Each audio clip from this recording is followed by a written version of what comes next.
शनिवार को prime minister Narendra Modi ने सिलीगुड़ी की भरी सभा में दी भाषण। नॉर्थ बंगाल के गोरखाओं को थी कई उम्मीदें, लेकिन भाषण टीएमसी को निशाना साधने तक ही रहा सीमित।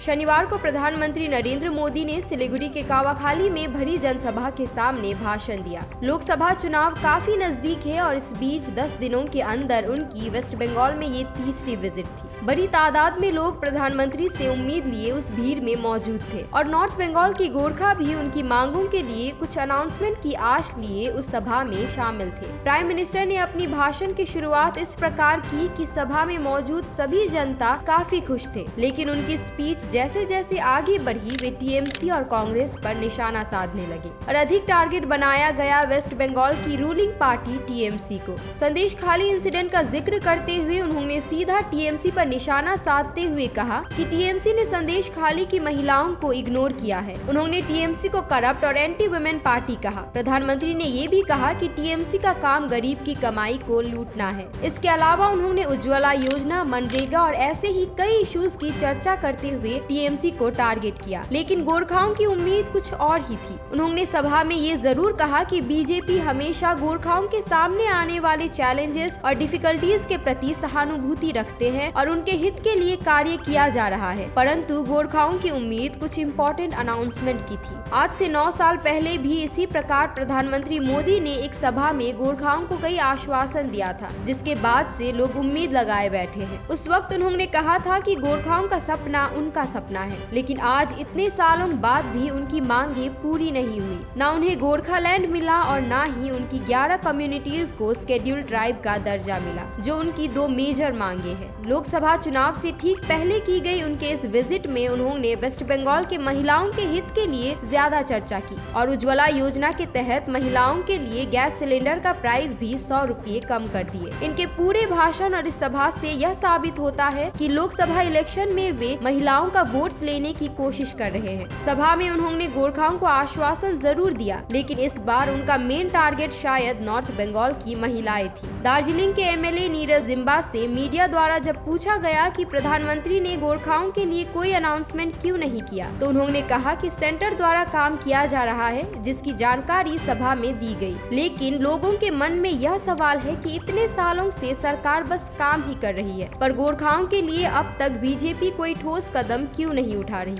दूसरी ओर राजू बिस्टा ने कहा कि प्रधानमंत्री मोदी के कार्यकाल में आर्टिकल 370 को हटाया गया। इस प्रकार के कई कठिन समस्याओं का समाधान किया गया है। उसी प्रकार गोरखाओं की समस्या का समाधान भी जल्द ही किया जाएगा। इसके अलावा प्रधानमंत्री ने मणिपुर को लेकर भी कोई चर्चा नहीं की। ऐसे में देखना ये है कि बीजेपी का पलड़ा इस बार इस रीजन में भारी पड़ता है या नहीं।